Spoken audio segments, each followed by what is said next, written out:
내일 아침 최저기온은 서울 영하 4도 등 오늘과 비슷하겠습니다. 내일 낮 최고기온은 서울이 6도 등 전국이 4도에서 11도의 분포로 오늘과 비슷하거나 조금 높겠습니다. 서울과 일부 경기 내륙, 강원 영동, 충북 등은 대기가 매우 건조하겠습니다. KBS 1라디오 10시 뉴스 아나운서 이승현이었습니다.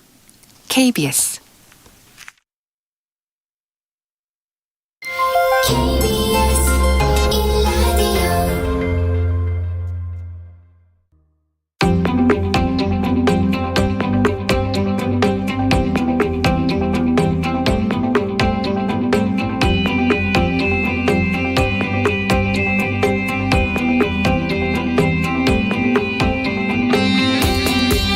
김성환의 시사야.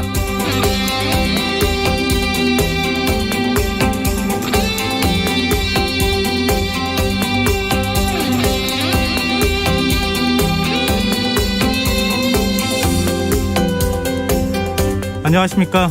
시사평론가 김성환입니다. 문재인 대통령이 코로나19로 피해를 입은 소상공인들을 위해 국회에 추경 예산안을 신속히 처리해 줄 것을 요청했는데요. 이런 당부에도 불구하고 국회 추경 심사는 쉽지 않을 것으로 보입니다.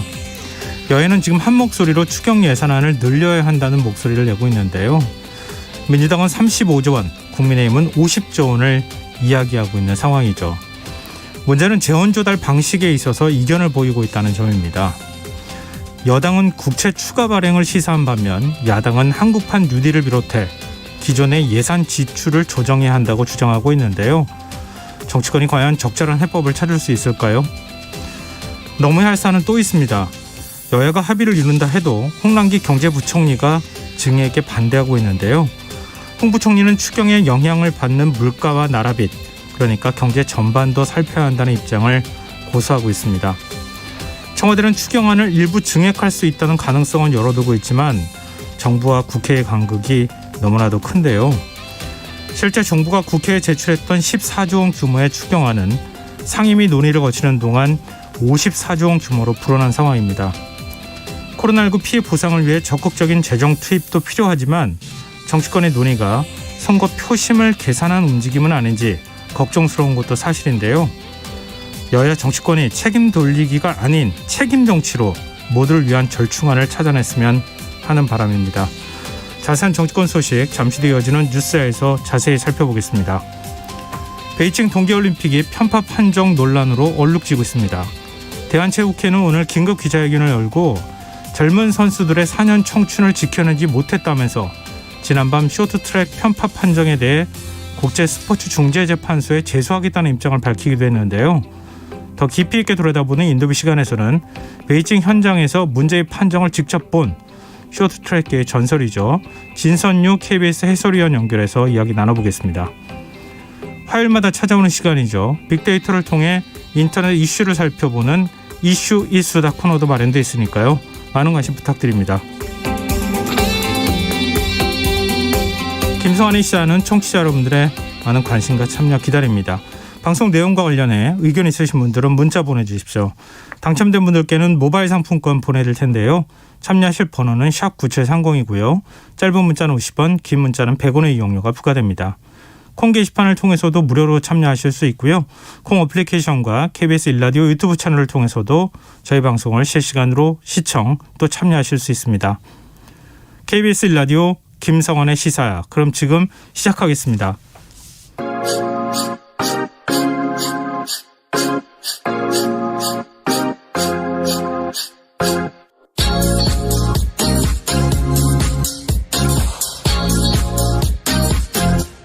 KBS 1라디오 김성환의 시사야.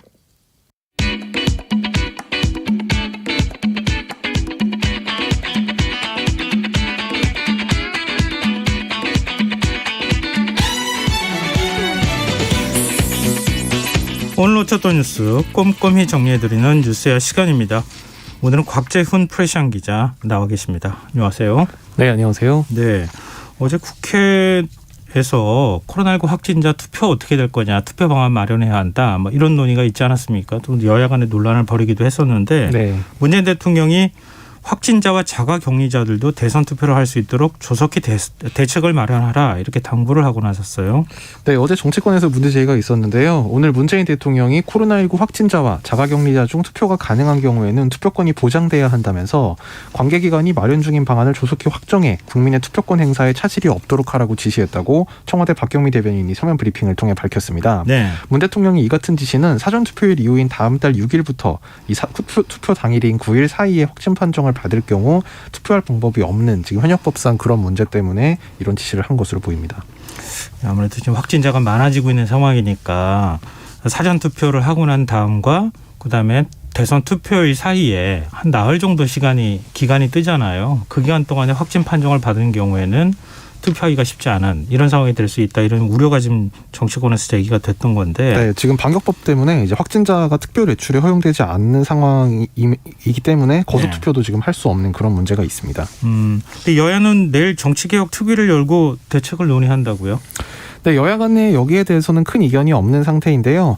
지금 정치권은 그래서 투표 종료 이후인 오후 6시부터 9시에 별도로 이 코로나19 확진 격리자만 그 별도로 투표를 하는 방안을 추진을 하겠다고 알려져 있습니다. 네. 여야는 오는 9일 오전에 이 정개특위 전체 회의와 법안 소위를 잇따라 열어서 이런 내용 등을 담은 공직선거법 개정안에 대해 논의할 예정이라고 오늘 밝혔습니다. 민주당은 이 대선 당일 오후 6시부터 9시 확진자 별도 투표 그리고 거소 투표 대상에 코로나 확진자 포함 등의 내용을 담은 공직선거법 개정안을 발의할 예정이고요.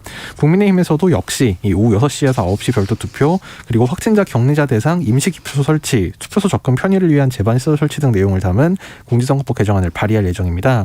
여야는 정개특위에서 이 합의된 개정안을 이달 중순 전 본회의에서 통과시킨다는 계획입니다. 네. 지금 이 방안에 합의를 하게 될 경우에는 확진자의 경우에는 오후 6시 이후에 별도 시간을 지정해서 투표할 수 있도록 하겠다. 이게 이제 요약하면 그렇게 되는 거죠. 네, 그렇습니다. 네.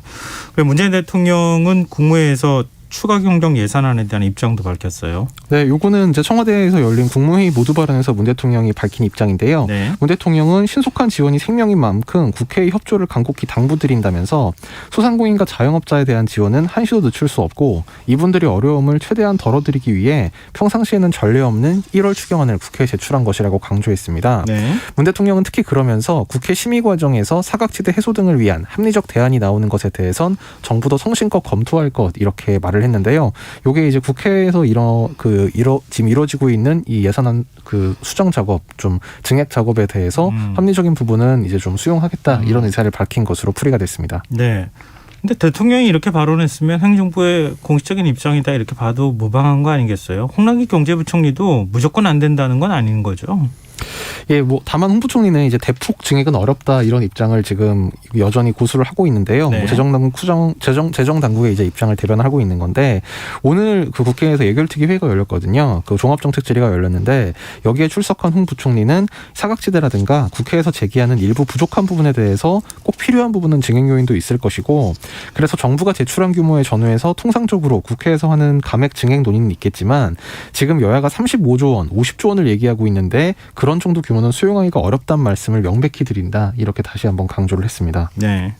그럼 도대체 어디까지가 증액이 될 수 있는 또 받아들일 수 있는 수준이냐. 이게 문제가 아니겠어요. 지금 이제 이미 보건복지비하고 산자위에서 원래 14조 원이었던 추경 예산안을 54조 원까지 늘려놓은 상황이잖아요. 네. 그러니까 이거 만약에 깎는다고 하면은 반을 깎을 것인지 3분의 1만 깎을 것인지 이런 부분에 대해서 과연 어느 정도 합의가 될 수 있을까 상당히 힘겨루기가 있지 않을까 이런 생각이 드는데 사실 문 대통령이 오늘 말한 것처럼 사실 네. 이 1월 추경안 자체가 전례가 없기 때문에 네. 전례에 비춰볼 수도 없는 문제고요. 다만 이제 추경안의 경우에는 통상 한 10조에서 한 몇십 조 원 정도를 했다고 하면 증감액이 사실 이제 수조 원 정도 보통 이내가 됐는데 네. 이번 같은 경우에는 처음부터 이 추경액 자체가 너무 좀 적은 게 아니냐라는 주장이 여야 정치권 모두에서 나온 만큼 좀 각자 주장하는 증액 폭이 상당히 큰 상태인 건 맞습니다. 아까 오프닝에서 전해주셨다시피 네. 정부가 제출한 게 14조 원인데 지금 상임위 논의를 거치면서 이게 무려 40조 원이 증액이 돼서 지금 예결위로 넘어왔거나 넘어와 네. 있는 것이 54조 원 규모가 돼 있거든요. 네. 그러니까 사실 한 거의 4배 정도가 이제 불안한 상황이기 때문에 재정당국에서는 좀 난색을 표하는 것 같습니다.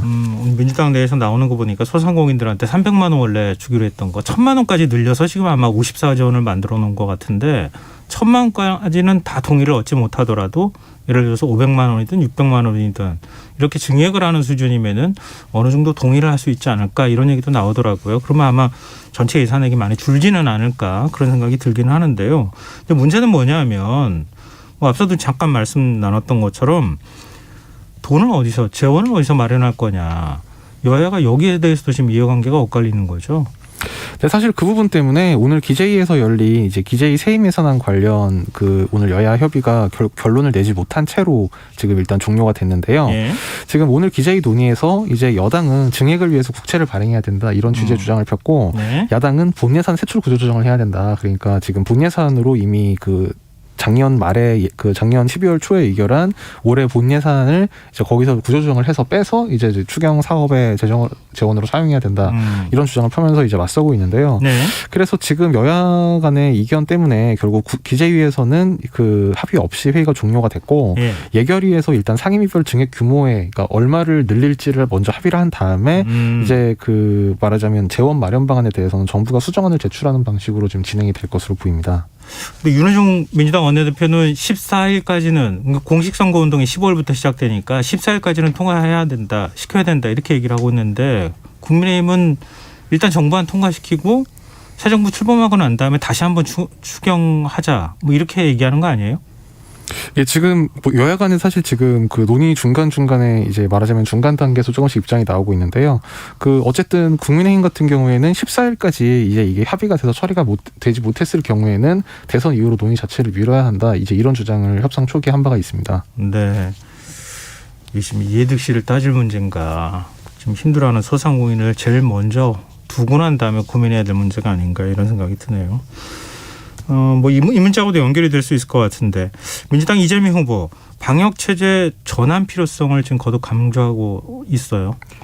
네, 오늘 이재명 후보는 서울 강서구 방신 전통시장을 방문한 자리에서 방역 방침의 전환, 영업 제한 완화를 포함하고 피해 상응하는 보상 지원하는 방식을 동원해야 한다면서 자신의 대규모 통합형 회복 플랜 계획을 다시 강조했습니다. 이 후보는 치명률 높은 소수 감염에는 완전 봉쇄 작전을 해야겠지만 지금은 코로나 양상이 많이 바뀌었다면서 지금은 감염자는 많이 발생하는데 피해는 적은 상황이라 봉쇄로 얻는 이익보다 피해가 더 크다 이렇게 주장을 했습니다. 이어 그는 그래서 스마트 방역 체계로 전환해야 한다면서 그중 하나로 3차 접종자에 대해서 밤 12시까지 영업을 할 수 있게 해주자고 계속 정부에 촉구를 하고 있다 이렇게 밝혔는데요. 네. 이 후보는 앞서 이 설 연휴 기간이었던 지난 2월 6일 낮에도 이 3차 접종자는 24시까지 영업 제한 완화를 촉구한다 이런 글을 SNS에 올리기도 했습니다. 이재명 후보 최근 방역과 민생 이슈에 좀 집중하면서 위기 극복 리더십을 좀 강조하고 있는 모양새예요. 네, 설 연휴 이후에 지금 이제 오늘이 이제 이틀째인데요. 오늘 이제 당 코로나 위기 대응특위 그다음에 긴급 점검회의를 열고 이제 오미크론 변이 확산 대응책을 논의하고 이제 오후에는 제가 좀 전에 전해드린 것처럼 이제 그 정촌시장을 방문해서 자영업자 소상공인 그 관련 대책을 발표를 하는 등의 행보를 보였습니다. 또 이와 함께 중도 확장 그다음에 민주당 내부 단합 행보도 계속 이어가고 있는데요. 네. 오늘 오후 한 6시 반경에 이제 그 전격적으로 그 민주당 우상호 그 총괄본부장이 발표를 했는데 네. 이 이낙연 전 국무총리가 이 총괄선대위원장을 맡아서 전면에 나선다. 민주당 같은 경우에는 총괄선대위원장이라는 자리가 원래 없었는데 네네. 이제 이낙연 전 대표를 말하자면 그 선대위 지휘부로 모시기 위해서 이제 이 자리를 신설을 한 걸로 보입니다. 그러면서 우 본부장이 한 말이 눈길을 끌었는데요. 먼저 이제 이 전 대표의 이 후보의 간곡한 요청에 의해서 이제 이 전 대표가 그 총괄선대위원장을 맡게 됐다 이런 설명과 함께 네. 민주당과 이 후보는 지금 선거에서 매우 중요한 포인트, 중요한 시점에 와 있다고 판단한다. 절박하고 절실한 마음으로 총괄선대위원장으로 모시기로 했다. 지금 시점에서 새로운 반전의 계기를 만들어야 한다는 절박한 마음으로 모셨다. 이제 이런 입장을 밝혔습니다. 네네. 네, 그리고 이제 오늘 오후에는 그 저녁에는 또 이제 윤여준 전 환경부 장관, 이제 특히 이제 그 원래는 보수 정치권의 책사로 꼽혔던 분인데요. 네. 이 윤 전 장관과도 오늘 이 후보가 만찬을 하면서 이제 윤 전 장관에게 집권 이후 그 이른바 뉴노멀 시대 준비위원회라는 이제 여야를 통틀어서 이제 그 다양한 분야의 전문가들을 모아서 네. 그 새로운 시대 기준을 이제 국정 운영의 기준을 제시하는 그런 위원회를 만들겠다고 제안을 하면서 네. 그 초대 위원장을 그 윤 전 장관이 맡아달라 이런 제안을 했다고 조금 전에 민주당이 밝혔습니다. 윤 전 장관은요? 윤 전 장관은 그에 대해서 미소로 화답했다. 민주당 측에서는 이렇게만 발표를 했는데요. 네. 이게 지금 한 1시간 정도 전에 발표된 내용이다 보니까 그 좀 구체적인 반응 같은 네. 거는 목요일에 추가로 그렇죠. 취재를 해서 알려드리겠습니다. 네, 알겠습니다. 지금 정부는 이재명 후보의 영업시간 제한 완화 주장에 대해서 어떤 입장입니까? 네, 이게 좀 전에 전해드렸다시피 이게 이재명 후보가 영업시간 제한을 12시까지 하자라는 내용은 오늘 처음 나온 게 아니고 네. 지난 2월 6일부터 이제 한 몇 차례 이 후보가 주장을 한 바가 있습니다. 네. 여기에 대해서 오늘 추가로 나온 입장은 아니지만요. 어제 이제 국회 예결위 종합정책질의 때 이제 권덕철 복지부 장관은 다소 좀 좀 우려된다는 취지를 좀 애둘러서 부정적인 표현했는데 반응을 보였다는 거죠. 네네. 권 장관은 3차 접종을 마친 분들의 경우에도 돌파 감염 사례가 발생하고 있다 이런 우려를 전하면서 특히 영업시간 제한의 경우에는 사적 모임 숫자 제한에 비해 감염 차단 효과가 큰 것으로 보인다 이렇게 지적을 했습니다. 이 권 장관은 정부 내부에서 상당히 심도 깊은 논의를 했지만 이 시간 완화 부분은 조금 더 앞으로 감염 추이를 검토하겠다고 말했습니다. 네. 그런가 하면 국민의힘 윤석열 후보는 외교안보 문제에 좀 집중하고 있는 모습인데요. 오늘 AI 입대 코디네이터를 도입하겠다는 공약을 내놨어요. 이게 어떤 거예요? 이게 이른바 지금 여야 모두 후보들이 어떤 좀 거시적인 방향을 제시하는 그런 공약 발표보다 좀 미시적인 말하자면 이걸 이재명 후보도 이걸 뭐 소확행 공약이라고 해서 시리즈 네. 발표를 하고 있고 윤석열 후보도 심쿵 약속이라는 네. 지금 일련의 시리즈 공약을 하고 있는데 그중에 하나로 오늘 나온 겁니다. 네. 윤 후보는 입영 예정자 맞춤형 병무 행정을 구현하겠다면서 AI 입대 코디네이터를 통해서 뭐 지원자 현황, 우선순위 등을 이제 AI가 종합해서 이 우선순위에 따라 예약 순위를 안내한다. 이제 이런 공약을 내놨습니다. 네, 알겠습니다. 일단 공약이니까요. 자, 민주당에선 국민의힘 윤석열 후보의 병역 면제 의혹을 제기하고 나섰어요. 이게 또 그 검찰총장 인사청문회 때도 나온 바가 있었던 얘기긴 하죠. 나왔던 얘기입니다. 예. 네, 그 민주당은 이 윤석열 후보의 부동시 병역 면제 의혹 관련해서 정보 공개를 청구한다고 밝혔는데요. 민주당 선대위 양분함 국민검증법률지원단장은 금일 법무부에 윤 후보의 검사 임용 시 시력 검사 자료를 정보 공개 청구한다 이런 입장을 밝혔습니다. 윤 후보가 1982년 병역 검사 당시에 부동시 판정으로 병역을 면제받았던 것을 겨냥을 한 건데요. 한쪽 눈은 0.8, 한쪽 눈은 0.1에. 네, 그 말씀하신 것처럼 이제 검찰총장 인사청문회 때도 이제 이 부분이 검증 대상에 올랐고 예. 당시에는 이제 공수가 바뀌어서 그 당시 야당이었던 미래통합당에서 이 문제를 집중적으로 공격을 하고 민주당이 방어하는 입장이었는데 지금은 이제 완전히 거꾸로 됐습니다. 참고로 윤 후보는 오늘 택시업계 간담회에서 네. 그 우연히 그 공교롭게인지 아니면 의도적인지 자신의 부동시 문제를 다시 언급을 하기도 했는데요. 네. 자신이 좌우 부동시가 심해서 군대도 못 갔는데 운전면허도 취득을 못해서 수십 년 동안 대중교통수단을 이용했고 택시를 많이 이용했다. 이 자신의 택시와의 개인적인 인연을 이렇게 소개를 하기도 했습니다. 네, 알겠습니다. 민주당은 또 그 윤석열 후보 처가 부동산 의혹도 제기했어요. 네, 민주당 현안 대응 태스크포스에서 윤 후보의 인사청문회 제출 자료 및 장모 최모 씨의 부동산 압류 내역 등을 확인한 결과라면서 윤 후보의 처가가 보유한 것으로 파악되는 부동산은 전국 17개 지역의 토지 49필지, 주택 상가 7개, 건물 1개 등 총 57개로 면적이 19만 1,300평에 달한다. 그래서 공시지가 및 시가 표준의 기준으로 344억 2천만 원 상당이다. 이런 주장을 폈습니다. 네. TF는 이 중 윤 후보 처가가 차명으로 보유 중이란 의혹을 받는 부동산이 16만 8천여 평, 공시지가 총액 228억 원여에 달한다면서 해당 부동산은 서울 송파구 주택과 성남 중원구 도촌동 토지 6필지 그리고 양평군 강상면 토지 등이라고 밝혔습니다. 특히 성남동 도촌동 일대 토지와 관련해서는 최 씨가 부동산 실명법을 위반해서 취득한 혐의로 기소돼서 재판 중이고 이 해당 부동산에 부과된 과징금이 취득세를 미납해서 이 중앙구청이 다른 부동산을 압류한 상태다 이렇게 주장을 했습니다. 네, 알겠습니다. 국민의힘은 어떤 입장입니까? 국민의힘은 최지현 수석부대변인 논평을 통해서 오류투성이다, 터무니없는 거짓이다 이렇게 전면 반박을 했는데요. 네. 최 부대변인은 이재명 부부의 공금 유혹, 관용차 사적 사용, 공무원 사적 활용 등 비리가 쏟아지자 물타기용으로 급조한 허위 네거티브라고 강하게 비난을 했습니다. 최 부대변인은 민주당이 보유 중이라고 주장한 도촌동 토지는 당초 안모 씨가 자신의 사의 명의로 2분의 1 지분을 취득했던 토지라면서 안 씨가 최윤순 씨를 속여 돈을 빌려 위 토지를 취득한 사기 혐의로 징역 2년 6개월을 받았고 최 씨는 사기를 당해 오히려 큰 손해를 봤다고 해명했습니다. 또 최 씨와 자녀 넷, 회사의 모든 부동산까지 전부 합쳐 나열하고 있으나 네. 나머지 토지도 30년 전부터 보유하고 있거나 주거지, 생업과 관련된 부동산이라면서 이미 매각한 도촌동 토지와 선산, 타인 부동산을 제외하면 처가 식구 1명당 보유 토지의 수량과 시가는 그리 크지 않다고 강조했습니다. 도촌동이 지금 전체 뭐 평수로 따지면 19만 평 정도 되는 것 중에서 16만 평을 차지하는 거잖아요. 네, 55만 3천 제곱미터 정도 됩니다. 네. 근데 그거는 이미 매각했다. 이렇게 얘기하는 건가요? 이미 매각을 했고 그리고 이제 그 말하자면 당시에 동업자로 알려진 안 씨가 이제 최 씨 그 장모 최 씨를 속여서 이제 뭐 이 토지를 취득했다. 그래서 오히려 사기 범죄 피해자다라는 게 윤 후보 네. 측의 주장입니다. 알겠습니다. 지금 여러분께서는 KBS 라디오 김성환의 시사와 함께하고 계십니다. 계속해서 뉴스야 이어가겠습니다. 또 국민의힘도 가만히 있지 않았는데요. 그 이재명 후보의 배우자 김혜경 씨와 관련한 의혹들 지금 이재명 후보를 고발하는 일까지 있었어요. 네, 뭐 그 말하자면 그 이 의혹 자체에 대한 것이 아니고요. 네. 이 김혜경 씨의 과잉 의존 논란 등에 대해서 이제 이재명 후보가 이렇게 어떻게 해명한 게 있는데 네. 이것이 허위 사실이다. 그래서 허위 사실 공표 혐의로 국민의힘에서 선거법 위반이다. 이 후보를 고발을 했습니다. 네. 국민의힘 법률지원단은 이 김혜경 씨의 사적 업무 보좌를 위한 공무원 채용 그리고 관련 지시에 대해서 허위 해명을 했다면서 이 후보와 경기도청 5급 사무관을 지낸 배모 씨 그리고 민주당 전현직 의원 등을 허위 사실 공표 혐의로 대검에 오늘 고발했습니다. 네.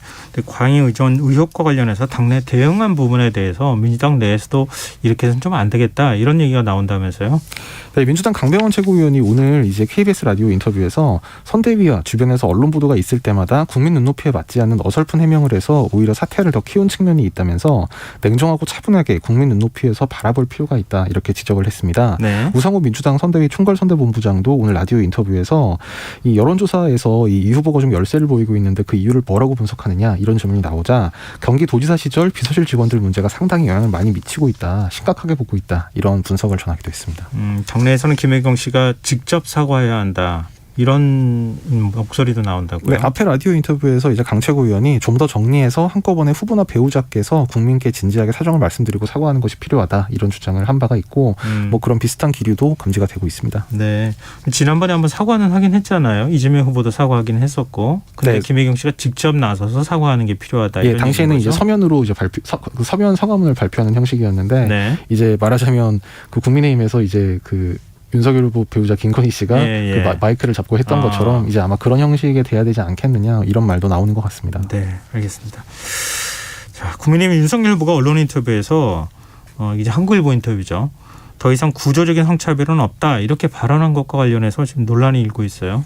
네, 그렇습니다. 윤 후보가 어제자 한국일보 인터뷰에서 이 여성부가 역사적 기능을 다해 존재할 이유가 없다 이런 주장을 하면서 네. 더 이상 구조적인 성차별은 없다. 차별은 개인적 문제다. 이런 주장을 해서 한국 상당히 사회에서는 논란이 차별은 개인적인 문제다. 특히 성차별과 관련돼 있는 문제는. 네, 더 이상 구조적인 성차별은 없다. 그리고 네. 차별은 개인적 문제다. 이렇게 얘기를 했고 네. 남성이 약자일 수도 여성이 약자일 수도 있다. 여성은 불평등한 취급을 받고 남성은 우월적 대우를 받는다는 건 옛날 얘기다. 이런 얘기를 했는데요. 네. 한마디로 한국 사회에서 여성이 차별받는 사회적 약자다. 이거를 전면으로 부인을 한 얘기입니다. 네. 그러면서 젊은 사람들은 여성을 약자로 생각하지 않는다. 이런 말까지 덧붙였는데요.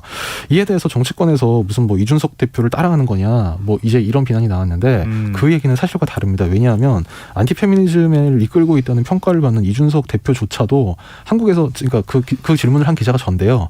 한국에서 여성이 차별받고 있다는데 동의하느냐. 이 대표에게 이런 질문이 가해지면 네. 이 대표는 그에 대해서 몇 번이나 의사를 밝혔다라고 명확한 답변을 하지 않고 지금까지 피해가기만 했습니다. 아, 명확한 답변을 안 했다. 예, 그러니까 그런 태도를 갖고 있지 않겠냐라고 추정할 수 있는 듯한 뭐 이를테면 뭐 85년생 여성이 그 변호사가 되는데 어떤 차별이 있느냐 네. 마치 이런 부정하는 듯한 그런 이제 취지를 담은 발언은 많이 했지만 네. 그래서 당신 여성 차별을 부인하는 거냐라고 물으면 뭐 거기에 대해서는 제가 제 입장을 여러 번 밝혔다면서 좀 명확하게 답을 하지 않고 넘어갔거든요. 일종의 전략적 침묵을 선택했다고도 볼 수 있겠네요. 근데 윤 후보는 더 이상 성차별은 없다. 뭐 차별은 단정적으로. 개인적 문제다라고 언론 인터뷰에서 말해버린 거니까 이거는 따라하는 게 아니라 오히려 이제 이 대표를 넘어선 이제 안티페미니즘의 그 새로운 기수가 된 것 같습니다.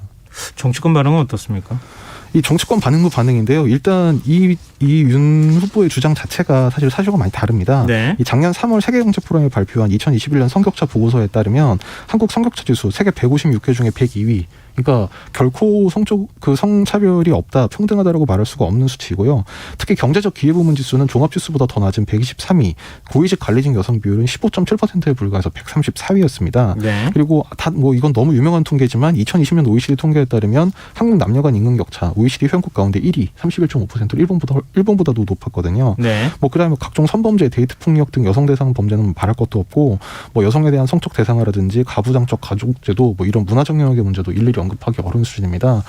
그러니까 당연히 이제 다른 정치 대선 주자들로부터도 상당히 많은 비판이 나왔는데요. 네. 어제 저녁 그 민주당 이재명 후보는 페이스북에 올린 글에서 안타깝고 위험한 발언이다. 정작 윤석열 후보 공약에도 공정한 양성 편등이 있는데 구조적 성차별이 없다면 이런 공약이 필요 없지 않겠느냐 이렇게 지적을 했습니다. 이 후보는 문제 해결은 올바른 현실 인식에서부터 시작한다면서 현실을 직시하지 않는데 제대로 된 해결책이 나올 리 만무하다. 성평등 문제는 우리 사회가 지속 가능한 발전을 위해 반드시 달성해야 할 과제라고 강조했습니다.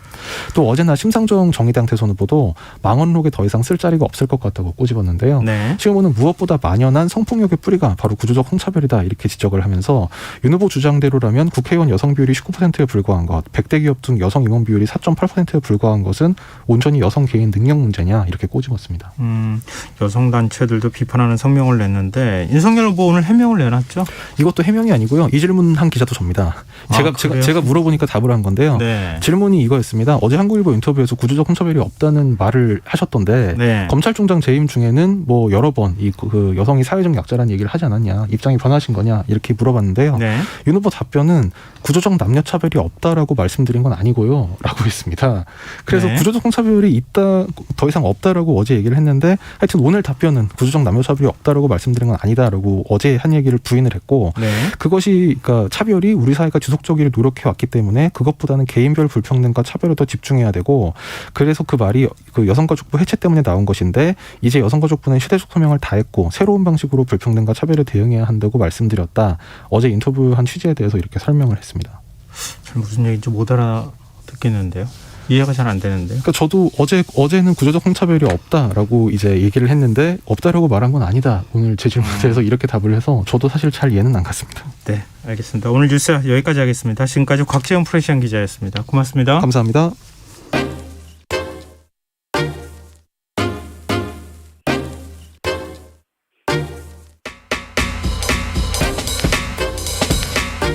바쁜 당신이 알아야 할 모든 것 여기에 있습니다. KBS 1라디오 김성환의 시사야. 베이징 동계올림픽 4일차입니다. 하지만 어젯밤 쇼트트랙 경기에서 편파 판정 논란이 있었죠. 이 베이징 동계올림픽을 바라보는 국민들의 시선이 마냥 곱지만은 않은 것 같습니다. 특히 앞으로 남은 경기가 많은 상황에서 우리 선수들 사기가 꺾이지 않을까 좀 걱정이 되는데요. 오늘은 이 판정을 베이징 현장에서 직접 본 쇼트트랙계의 전설이죠. 진선유 KBS 해설위원 연결해서 당시 상황 다시 한번 좀 분석해 보도록 하겠습니다. 안녕하십니까? 네, 안녕하세요. 네. 어제 뭐 당연히 해설위원이시니까 경기 직접 보셨을 것 같은데요. 또 판정에 또 깜짝 놀라는 듯한 모습을 보이시기도 하셨어요. 이런 판정 네. 나오리라고 혹시 생각하셨어요? 이 정도까지일 줄은 솔직히 몰랐어요. 이렇게까지 할 줄은 몰랐다. 이게 사실 원래 주최국에 뭐랄까요? 좀 프리미엄 같은 게 조금 있기는 하잖아요. 네. 근데 이 정도까지 이렇게까지 할 줄은 몰랐다. 이렇게 지금 말씀을 해 주셨는데 이제 뭐 예를 들면 이제 그런 거잖아요. 스포츠계에 이전에 어떤 비슷한 문제가 있었을 때 전례가 있으면은 이렇게도 할 수 있겠구나 이렇게 생각할 수 있을 텐데 혹시 이전에 선수 생활하시면서 이렇게 판정하는 거 보신 적이 있으세요? 솔직히 이제 중국 홈 어드밴티지가 있다고 생각은 했었는데 네. 그래서 그걸 대비해서 선수들도 분명히 준비를 했었는데 네. 이 정도까지 길을 가로막을 정도까지 편파 판정을 이렇게 할 줄은 몰랐어요. 근데 우리 대표팀 코치가 심판위원장에게 이의 신청을 했었잖아요. 이의 제기를 했잖아요. 네. 근데 국제빙상연맹은 받아들이지 않았습니다. 이유가 뭐예요? 솔직히 이제 심판이 결정을 내면은 네. 저희가 항의를 못 하게 돼 있거든요. 네. 그래서 이 부분에 대해서는 저희가 제소를 했다고 들어서 그 부분을 기다려야 될 것 같아요. 또 우리 선수단이 국제 스포츠 중재 재판소에 제소를 한다 이런 입장을 좀 밝히기도 해서 그건 좀 보고요. 우리가 좀 경기를 하나씩 좀 복기를 해봤으면 어떨까 싶어요. 우선 황대현 선수 경기. 심판진은 황 선수가 레인 변경을 늦게 했다. 이렇게 그 실격 사유를 밝혔거든요. 이 레인 네. 변경을 늦게 했다는 게 어떤 의미입니까? 일단 그 코너 진입 과정에서 이제 황대현 선수가 인코스로 추월하는 부분인데, 네. 이제 심판들은 그 부분을 황대현 선수가 중국 선수들보다 레인을 늦게 이제 그 아웃으로 빠지다가 인으로 들어가는 그 부분을 중국 선수보다 늦었다고 판단을 실격을 준 것 같아요. 그치, 이해가 안 돼요. 이게 전문가들은 아시겠지만 예를 들어서 인코스로 이렇게 파고들기도 하고 아웃코스로 나가가지고 추월하기도 하고 그러잖아요. 보통의 경우에. 네. 그러면은 인코스로 이렇게 파고들 때 뒤에 오는 선수가 있으면은 그러면 레인 변경 늦게 해가지고 방해한 겁니까? 그렇게 되는 거예요, 논리가? 근데 저도 이해가 안 되는 게 그 중국 선수 2명이랑 황대현 선수가 같이 타셨었는데, 예. 이제 루원링 선수가 이제 황대현 선수를 계속 마크하면서 타더라고요, 두 번째서. 예. 근데 이제 황대현 선수가 거기에 이제 전혀 영향을 받지 않고 이제 정말 기가 막히게 아웃으로 나가는 척하면서 인으로 파고 들었는데, 저희는 전문적인 선수들 입장에서는 정말 환상적이었다, 정말 잘 들어갔다, 네. 이렇게 생각을 했었는데, 이게 쇼트트랙이지 이렇게까지 생각을 했었는데 네. 실격을 주더라고요. 근데 그래서 뭐 국내 누리꾼들 사이에서는 옷깃도 스치지 않았는데 이런 표현을 사용하기도 하던데, 좀 뭐 이렇게 충돌이 좀 있거나 아니면 충돌이 있을 네. 듯한 상황이었다는 모르겠는데 그런 게 전혀 없었던 거잖아요. 네, 황대현 선수가 인코스를 치고 나가면서 오히려 그 두 번째 있던 루원리 선수가 그 앞에 있는 중국 선수 스케이트 날에 부딪히면서 삐끗을 했거든요. 놀래가지고. 네. 근데 그 부분을 황대현 선수 때문이라고 이제 판단을 한 것 같아요, 심판들은. 근데 이준서 선수 이제 2조에 출전했었잖아요. 이준서 선수도 네. 레인 변경 뭐 반칙을 범했다. 그러면서 또 실격을 당했어요. 그러니까 이준서 선수는 헝가리 선수하고 뭐 접촉이 일부 있었다. 이제 이런 얘기는 있는데, 근데 그 접촉이 문제입니까? 아니면 레인 변경 자체가 문제가 된 겁니까? 이것도 역시. 솔직히 이준수 선수도 이제 뒷 선수가 추월하기 전에 잘 마크를 한 건데, 예. 이제 그 전에 황대현 선수가 옷도 안 붙였는데 실격을 당하다 보니까 솔직히 불안은 했었거든요. 예. 헝가리 선수가 넘어졌을 때. 네. 근데 이제 또 3등으로 들어온 선수가 또 중국의 우다진 선수예요. 예. 그러다 보니까 우리나라 선수를 실격을 시켜야지 이제 우다진 선수가 결승을 진출하게 되니까 실격을 준 것 같아요, 제 생각에. 근데 그 심판은 중국 심판은 아니었던 거잖아요. 네, 제가 알기로는 영국이나 헝가리로 알고 있어요. 근데 심판이 이렇게 뭐 예를 들면 뭐 노골적으로 주최국의 편을 들어주겠다고 생각해서 이렇게까지 해야 되는 겁니까? 그게 맞다면은. 예.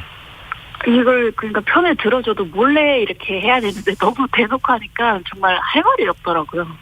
그렇군요. 이게 이렇게까지 영향을 받을 만한 것인지 좀 의문이 들 수밖에 없는 상황인데요. 이 남자 1000m 결승전에서도 판정 논란이 일었어요. 그러니까 위원님 결승전 네. 보셨잖아요. 어떠셨어요? 네. 솔직히 짐작은 했었는데, 중국 3명이 결승에 진출할 때부터 이제 짐작은 했었는데, 마지막 부분에서 이제 솔직히 헝가리 선수랑 런쯔웨이 중국 선수를 둘 다 줘야 되는 게 맞거든요. 왜냐면 런쯔웨이 선수가 오히려 더 잡았거든요. 네네.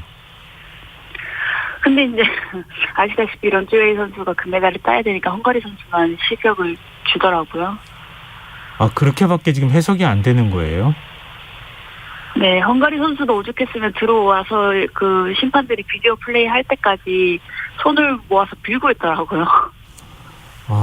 그러니까 경기 중에 어떤 선수 뭐 실격 경기 규칙 위반으로 실격 사유가 있다 하더라도 다른 선수가 예를 들어서 손으로 다른 선수를 이렇게 잡아서 끌어내리는 거 장면이 비디오 판독에 다 나올 거 아니겠습니까?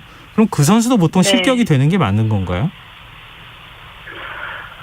그렇죠. 거의 그 선수가 실격이 되거나 아니면 같이 주거나 아니면 비디오 네. 판단을 해서 이제 둘 다 모두 잘못을 했을 때는 같이 주거나 같이 안 주거나 이런 것도 있거든요. 그렇죠. 그렇게 해야지 맞는 거잖아요. 그렇게 노골적으로 네. 잡아 끌었다 그러면은. 네. 근데 그걸 헝가리 선수만 줘버리니까 어이가 없죠. 오히려 잡은 선수는 더 중국 선수가 더 잡았는데. 글쎄요. 지금 이 홈 어드밴티지 얘기 앞서 잠깐 얘기했는데 이게 우리 선수단에서도 예상은 좀 했었고 준비도 했었다고 말씀하셨잖아요. 근데 그거를 어떻게 하면 피해가기 위해서 굉장히 조심조심했다고도 볼 수 있는데 그런데 이렇게까지 할 줄은 몰랐다는 말씀이시잖아요. 네. 이 경기 뛰는 선수 입장에서 이렇게 납득하기 어려운 판정 받으면 심정이 어때요? 선수 시절 겪으셨으니까 아실 거 아니겠습니까? 일단 정말 최선을 다해서 이거 하나만 솔직히 올림픽 하나만 바라보고 운동을 하는 선수들인데 네. 이렇게 길을 가로막으니까 심판들이 뭐 펼치지도 못하게 해버리니까 선수들 입장에서는 허무할 것 같아요. 지금 또 국민들께서는 우리 선수들 또 이런 일 겪고 난 다음에 기가 좀 죽지 않을까 또 걱정하고 있는데요. 우리 대표팀 쇼트트랙 대표팀 분위기는 어떻습니까? 혹시 연락을 취하거나 선수들 얘기를 들어보셨어요? 저도 안 그래도 그래서 이제 코치진한테 연락을 했었는데 걱정이 돼서 애들 어떠냐고 그랬는데 더 불타올랐다고 하더라고요. 더 불타올랐다고요? 네, 우리나라 선수들이 멘탈이 좋대요. 지금 남은 경기들이 있잖아요. 네, 맞아요. 그 남은 경기에서는 뭐 편파 판정 시비 이런 걸 극복해가지고 꼭 뭐 메달을 따거나 순위에 들어가겠다 이런 의지를 밝히고 있다고요. 네, 꼭 저도 심판과 중국 선수들 다 그냥 이겼으면 좋겠네요. 네, 알겠습니다. 근데 이번 경기 보면서 많은 분들이 느끼셨는데 넘어지는 선수가 너무 많았어요. 이 빙질에도 문제가 있다고 하는 얘기가 나오는데 이 빙질 혹시 직접 점검을 하시거나 말씀 들어보셨어요? 이 경기력에 어느 정도 영향을 주는 겁니까? 일단 빙질이 너무 강하다고 들었거든요. 네. 빙질이 강하면 이제 선수들이 조금만 힘을 줘도 이제 얼음이 깨지는 경우거든요. 그러니까 이제 선수들이 막 여러 명이서 몇 바퀴씩 이렇게 활주를 하다 보면 그게 많이 파이게 되는 거죠. 네.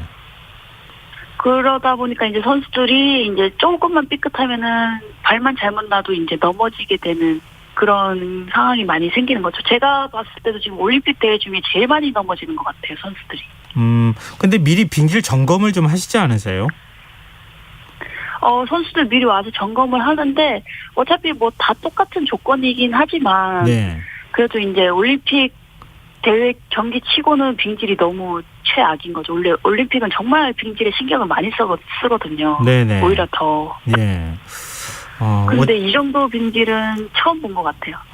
그렇군요. 어제 박장혁 선수 왼손이 찢어져서 11발을 꿰맸다고 하던데요. 왼손이면 코너 돌면서 짚는 손이잖아요. 이 경기 지금 나머지 출전하는 겁니까? 저도 물어봤었는데 출전한다고 얘기를 들었었거든요. 괜찮아요. 이런 상태로 뛰어도 괜찮습니까? 일단 다리가 아닌 게 일단은 선수한테는 정말 천만다행인 거고 네. 물론 손이 그렇게 많이 찢어지긴 했지만 그래도 저희는 다리로 하는 운동이니까 네. 정말 그나마 다행이라고 생각을 하고 박장현 선수도 이제 시합의 의지를 보였다고 듣긴 했어요. 그렇군요. 지금 저희 청취자 이현숙님께서 기죽지 말고 더 힘냈으면 좋겠다 응원 메시지 보내주시고 강보현님 위기에 강한 우리 대한민국 선수들 파이팅 이런 의견도 보내주셨는데요. 남은 경기 뛰게 될 후배들에게 마지막으로 한 말씀 해주신다면요. 솔직히 우리가 지금 이틀 경기를 치렀지만 우리가 실력으로 지금 진 게 아니라 너무 편파 판정으로 진 거기 때문에 우리나라 선수들이 이제 제가 보기에는 월등하다고 생각을 했었거든요. 지금 현지 와서 컨디션을 보니까. 네. 그래서 우리나라 선수들이 지금처럼만 기죽지 않고 더 당당하게 경기를 우리 위주로 펼쳤으면 좋겠어요. 그래서 이 편파 판정도 제발 눌렀으면 좋겠네요. 우리나라 선수들이. 네. 진선유 KBS 해설위원님도 현지에서 좀 힘 좀 많이 주십시오. 우리 선수들에게. 네, 알겠습니다. 네. 오늘 인터뷰 응해주셔서 고맙습니다. 네, 수고하세요. 네, 지금까지 KBS 진선유 해설위원이었습니다.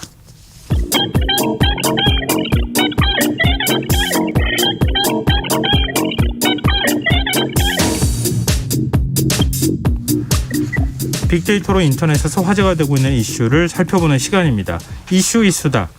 빅데이터를 읽어주는 남자입니다. 김덕진 미래사회 IT연구소 소장 스튜디오에 나오 계십니다. 안녕하세요. 네, 안녕하세요. 반갑습니다. 김덕진 소장입니다. 네, 좀 입에 붙으셨어요? 아, 네. 미래사회 IT 연구 안 맞네요. 아직도 안 미래사회 되시는데요? IT 연구소 네, 김덕진 만드신 지 얼마 안 소장입니다. 돼가지고. 네. 자, 그러면은 이번 한 주간 빅데이터에 나타난 핫 이슈 어떤 겁니까? 네, 뭐 이번 주 핫 이슈는요. 방금 이야기한 역시 스포츠를 빼놓을 수 없을 것 같고요. 네. 그 외에도 뭐 생활, 과학 등 좀 재밌는 주제가 많이 나왔습니다. 네. 1위 주제는 역시 스포츠 이야기를 안 할 수가 없을 것 같은데 쇼트트랙 이야기가 상당히 많이 나오고 있고요. 네. 심지어 어느 수준이냐면 네. 그냥 빨리 비행기 타라. 다음 올림픽 준비하자. 아, 이런 정도의 이야기가 나오고 있는 수준이다라고 보시면 될 것 같아요. 네. 근데 이게 일반인들뿐만 아니라 해설위원들 분들도 이런 목소리들이 계속 나오고 있다는 것인데요. 뭐 예를 들면은 이정수 KBS 해설위원이 이제 한국을 포함해서 다른 나라 선수들은 비행기 타고 돌아가서 다음 올림픽 하는 게 좋은 것 같다라는 얘기도 했었고요. 네. 뭐 이번 대회 금메달은 하늘이 아니라 심판이 내려주는 것 같다. 뭐 이런 얘기. 또 뭐 SBS 박승희 해설위원 같은 경우에도 남은 경기가 있는 선수들이 이 상황이 더욱 힘들게 느껴질 건데 이런 상황도 후배들이 같이 겪는 것 같아서 마음이 아프다. 뭐 이런 이야기들도 있었습니다. 네. 오늘 제가 또 SNS에서 도는 짤방 하나를 좀 가져왔는데 네. 이른바 이제 합성된 이미지죠. 일단은 제목이 눈 뜨고 코 베이징 2022. 네네. 올림픽 룰이라고 나오는데요. 중국 선수에게 터치당하면 실격. 중국 선수가 추월 시도할 때 뒷패스하면 실격. 중국 선수 추월하면 실격. 중국 선수와 같이 뛰면 실격. 중국 선수가 지나간 빙판 지나가면 실격. 6번 한국 실격. 이런 SNS 이미지가 돌 정도로 네. 어떻게 보면은 이제 지금 상당한 분노들이 가득하다라고 볼 수 있을 것 같고요. 예. 댓글들 역시도 올림픽 정신을 망각한 대회에서의 메달 무의미한 거 아니냐라는 얘기. 심지어 아니 처음 순서대로만 이제 처음에 출발한 순서대로만 어떻게 이제 교차 없이 가게 되면 그게 회전 초밥이지 쇼트트랙이냐 뭐 이런 얘기들까지 네. SNS에서 정말 많은 이제 분노들이 좀 나오고 있는 상황이다라고 볼 수 있을 것 같습니다. 우리 국민들은 이제 우리 메달 색깔 네. 그런 거 따지지 말자 이렇게 또 얘기하고 그랬었잖아요. 지난번 그렇죠. 도쿄올림픽 때도 네. 선수들이 최선을 다하는 모습이었으면 그러니까요. 뭐 그것만으로도 만족할 그 태도가 돼 있는데 네. 이건 좀 납득이 너무 안 된다. 그러니까요. 그래서 아마 이렇게 분노하는 여론이 일고 있지 않나 이런 생각이 드는데요. 네.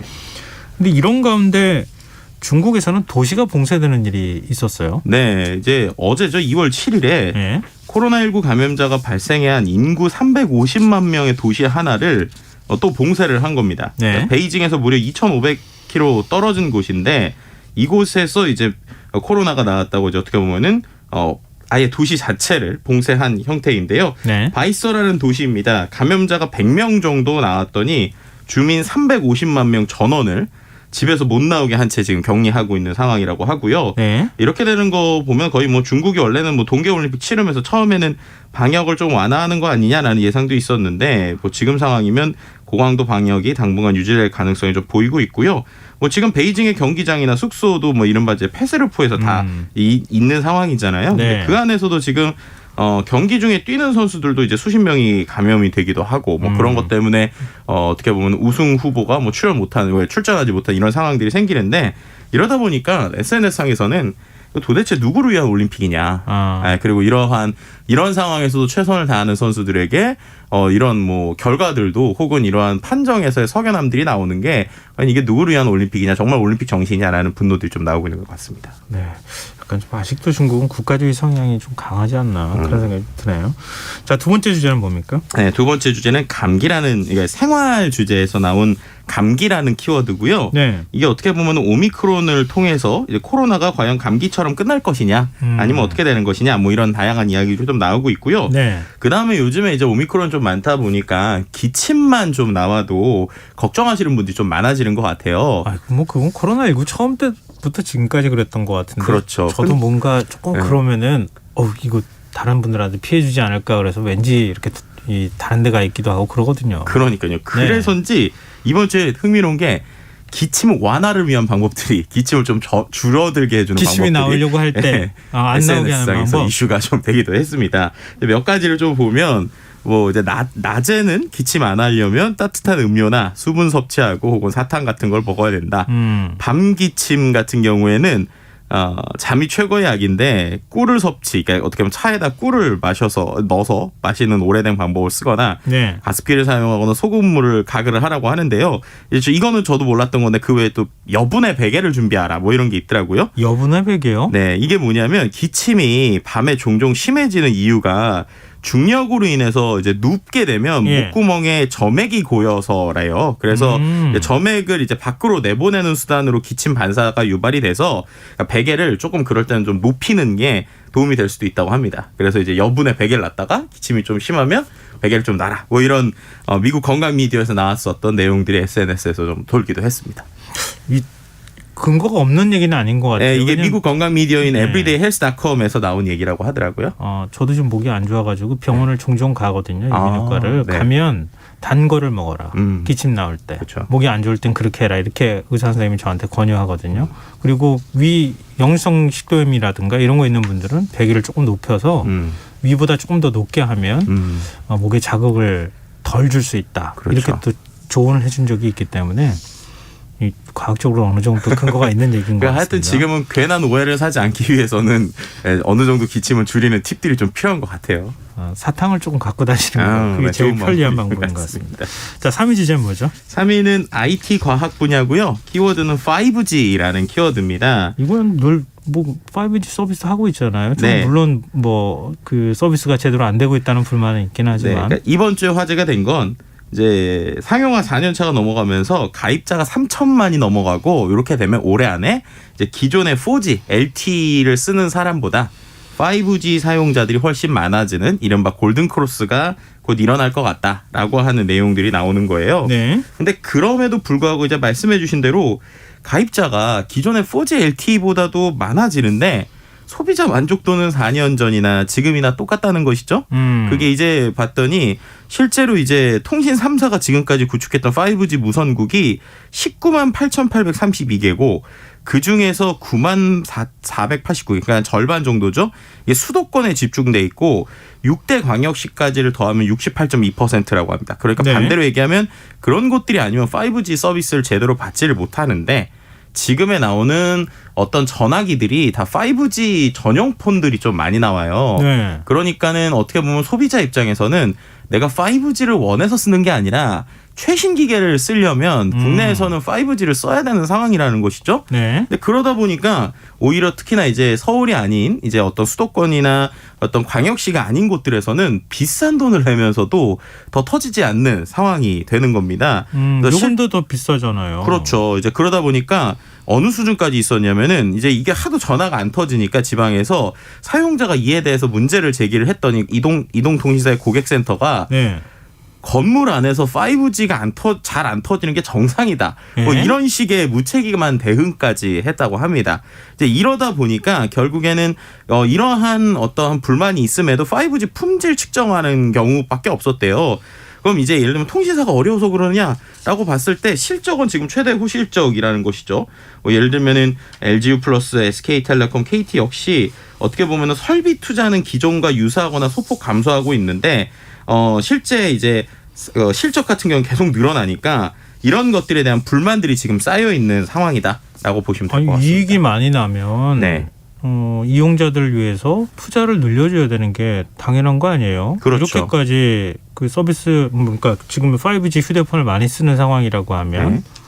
그럼 이 왜 안 하는 건지. 그러니까요. 지금 뭐 여러 가지 뭐 코로나나 뭐 아니면은 기술에 대한 이야기들을 하고 있는데 네. 또 역으로 이제 돌아가면 2019년에 5G 상용화 당시에 이 통사들이 어떤 내세운 대표적인 표어가 뭐였냐면 LTE, 그러니까 4G보다 한 20배 빠르다라는 네, 얘기를 네. 했었거든요. 예. 근데 지금도 보면은 3년 동안 한 4배에서 5배 정도, 그것도 이제 최대 속도 정도로 봤을 때 빨라진 수준이란 말이에요. 네. 그러니까는 결국에는 원했던 어떤 캐치프라이즈만큼의 속도도 안 나오고 가격은 비싸지는데 어떠한 지금 있는 설치 인프라들도 특정 지역에만 몰려 있으니까 이런 불만들이 지금 계속 나오고 있는 상황이다라고 보시면 될 것 같습니다. 6G 나온다는 얘기도 하던데 네. 그거 가는 것 때문에 일부러 안 하나 그런 의심도 들기도 하고 그러네요. 네, 그리고 뭐 IT 키워드 하나 더 있는데 네. 이건 베이징 동계올림픽 속 IT 얘기인데요. 솔직히 베이징 동계올림픽 좀 화나서 얘기하기 좀 꺼려지는 것들도 있지만 한 가지는 얘기해야 될 것 같아요. 뭐요? 뭐냐면 이번에 나온 기술 중에 어떤 게 있냐면요. 24시간 인공지능 수어 앵커가 나왔습니다. 그러니까 우리가 보통 수어를 하면 네네. 이제 일반 사람들이 하게 되는데 수어가 이제 체력적으로도 많이 힘들잖아요. 네. 그런데 지금 캐스터들의 중계를 바로 텍스트로 변환을 해서 인공지능한테 이 텍스트의 모션을 해서 이른바 요즘에 뭐 가상인간, 가상휴먼 네네. 이런 것들이 있잖아요. 예. 그 가상의 그래픽 이제 그 수어 통역자가 예. 24시간 이제 실제 저 나오는 중계들을 다 이러한 인공지능을 통해서 번역하고 있는 이런 기술들이 이번에 나오고 있다고 합니다. 아, 이거는 일반적으로 또 활용할 여지가 충분히 있겠다 이런 생각이 드네요. 그렇죠. 근데 오심이나 좀 AI로 좀 잘 잡았으면 좋겠습니다. 아, 그것도 인공지능이 잡아줬으면 좋겠다. 그러니까요. 차라리 그게 공정할 수도 있겠다. 스피드 스케이팅은 스타트에 이번에 좀 적용이 됐는데 네. 쇼트트랙은 아직 적용이 좀 안 돼서 좀 화가 그렇군요. 나더라고요. 네, 더 똑똑해져야 될 것 같습니다. 인공지능이. 자, 4위 주제는 어떤 겁니까? 4위 주제는 산업 분야인데요. 초콜릿이라는 키워드입니다. 이제 편의점 업계가 이제 곧 있을 밸런타인데이 앞을 두고 네. 전쟁에 불붙었다는 건데요. 흥미로운 게 예전에 이런 게 뭐 백화점이나 이런 곳들이었는데 이번에 편의점을 중심으로 좀 되고 있다는 게 좀 하나 흥미롭고 네. 두 번째는 밸런타인데이의 전쟁인데 키워드가 친환경이라는 키워드가 나오고 있다는 거예요. 밸런타인데이하고 친환경 왠지 안 어울릴 것 같은데요. 그렇죠. 이게 어떤 거냐면 캐릭터가 그려져 있는 에코백이나 파우치에다가 초콜릿을 담아서 초콜릿을 먹고 나서도 에코백이나 파우치를 쓸 수 있다. 뭐 이런 식으로 이른바 최근에 나오는 트렌드인 ESG를 연결하면서 MZ세대들을 좀 공략하려고 하는 그림이 좀 보였고요. 네. 또 두 번째는 이모티콘 캐릭터 등을 활용해서 여러 가지 좀 친근한 이미지를 가져오려는 이런 그림들도 좀 전략적으로 흥미로운 부분이었습니다. 그냥 초콜릿 대신에 이모티콘으로 그냥 대체하면 안 될까요? 더 좋은 그게 제일 방법인데 그러면은 친환경적인 방법일 유통업계에서는 싫어하지 않을까? 또 NFT 만드는 게 제일 좋은 방법이겠죠. 그렇게 치면은. 참 너무 많이 가도 안 되고 적당한 속도 조절이 필요한 그러니까요. 것 같습니다. 네. 자, 마지막 5위 주제는 어떤 겁니까? 이 주제 좀 뜨거운 주제인데요. 연애 분야이고요. 빅뱅이라고 하는 키워드입니다. 네, 왜요? 빅뱅 아시죠? 그룹 네. 빅뱅. 네. 4년 만에 컴백을 한다고 해요. 네. 그래서 이제 뭐 신곡과 함께 컴백을 예고하고 있는 상황인데 이 빅뱅을 보는 두 가지 시선이 있는 겁니다. 일단은 긍정적으로 바라보시는 거는 어쨌든 지금 공백기가 길었고 이제 차례대로 군에 입대하면서 공백기가 있었는데 이 안에서 엄청난 파워를 가지고 있는 빅뱅이 컴백을 하게 되면 역시 이제 전 세계적인 한류의 인기를 다시 끌 수 있을 것이다라는 이야기가 있고요. 예. 근데 반대로 이른바 이제 SNS상에서는 일부 사람들이 빅뱅을 거의 뭐 범죄돌 아니냐 뭐 이런 시선들까지 그게 무슨 있는 거예요. 얘기예요? 그러니까 어떻게 보면은 지드래곤이나 탑 같은 경우에는 예전에 이제 대마초 흡연 파문이 있었고요. 네네. 또 이제 뭐 그 외에 승리의 뭐 버니썬 게이트 등 근데 이 멤버들이 이른바 이제 범죄나 이런 것들이 연루된 적이 많았는데 이런 어떤 멤버들이 이른바 소속사의 어떠한 매출 중대 혹은 이런 부분에서 이렇게 컴백하는 것이 정말 옳은 것이냐라고 하는 좀 이제 상반된 의견들이 지금 SNS를 좀 달구고 있는 상황입니다. 그렇군요. 근데 또 기다리는 팬들은 또 많이 있을 수 있으니까 그렇죠. 워낙 뭐 전 세계적으로 인기를 많이 끌었고요. 근데 그나저나 우리 저 방탄소년단의 리더 네. RM 지금 중국 그 선수 지금 그 쇼트랙 경기에 대해서 조금 부당하다는 그런 글 올리고 난 다음에 중국 팬들한테 엄청 시달리고 있다는 얘기 들리는데 네. 왜 그 얘기는 안 해주셨어요? 그 얘기는 아마 어제 오늘이면은 다음 주에 1일 키워드로 나오지 않을까. 저희가 또 어제까지 그러면- 월요일 기준으로 항상 분석을 하기 때문에. 알겠습니다. 네. 다음 주에 순위 아마 오르지 않을까 그런 생각이 드네요. 네. 자, 이슈 있다 여기서 마무리해야 될 것 같습니다. 지금까지 김덕진 미래사회 IT연구소 소장과 함께했습니다. 오늘 말씀 고맙습니다. 네, 감사합니다. KBS 라디오 김성환의 시사 1부 순서는 여기서 마무리하겠습니다. 2부에서는 밤천 뉴스와 흔적의 역사 순서가 준비되어 있습니다. 전 11시 정각 2부에 다시 찾아오겠습니다.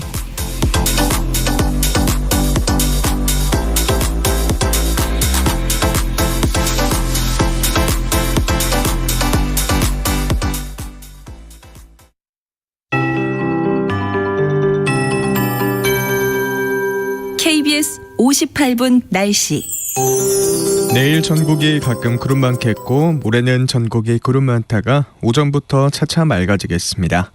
기온이 오르면서 내일과 모레 기온은 평년과 비슷하거나 약간 높겠습니다.